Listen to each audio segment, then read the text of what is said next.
hey, are we ever going to go back? Janet, I'm with you. I think this is the new normal. For us, I think it is. I do. And I think Brenda and I are both going to say the same exact thing, that it doesn't work for us because of the type of law we practice.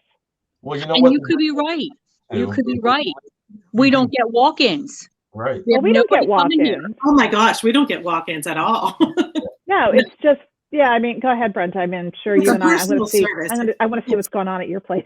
No, it's the same. When you work with trust and estates, and we have such strong relationships with our clients, and they've gone back generations. So there is that personal element to it. So, we like to reinforce that and have an opportunity for people to come into the office.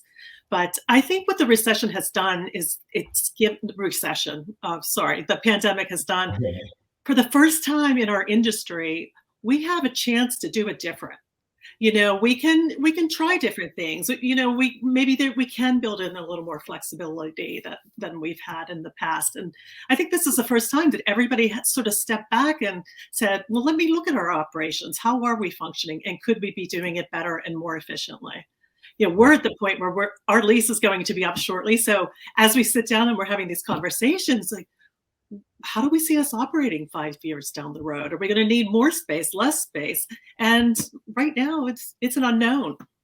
Yeah, I think it's really the roadmap of what the firm's plans are from a force standpoint. Hey, how do we're going to be hybrid. We're going to have some people work from home certain days and some people come in.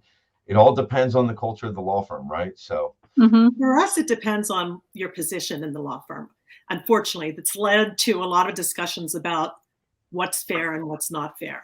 Right. But quite frankly, and Ann, I know we both struggle with this, we need assistants in the office on a daily basis because, they're producing things for the attorneys and the client may come in and we need someone there, physically there. We might need somebody to notarize, although some of that's being done electronically at this point. But it's become a fairness issue. Yeah, it's something that I struggle with. Our assistants can't do their job. I mean, you'll see behind me, this is all that paper behind me. My assistants, their desks look just like that, if not worse, just because the type of law that we practice. You can't have an electronic will. They're not recognized in Pennsylvania. You have to have the paper. We have people who come in for signings and there might be 250 pieces of paper involved in that signing.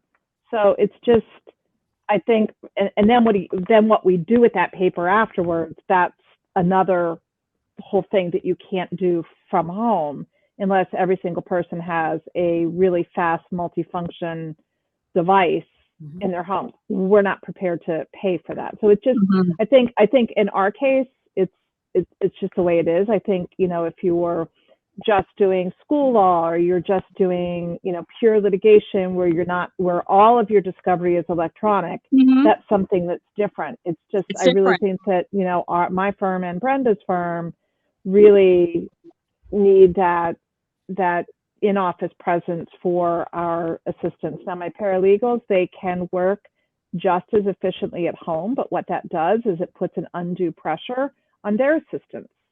So I have 7 paralegals and they have 2 secretaries that they share, and things have to go in the mail. They have to go certified. It's not, we can't just send everything electronically. We don't have a choice to do that. Right. So there has to be somebody to handle that kind of stuff here.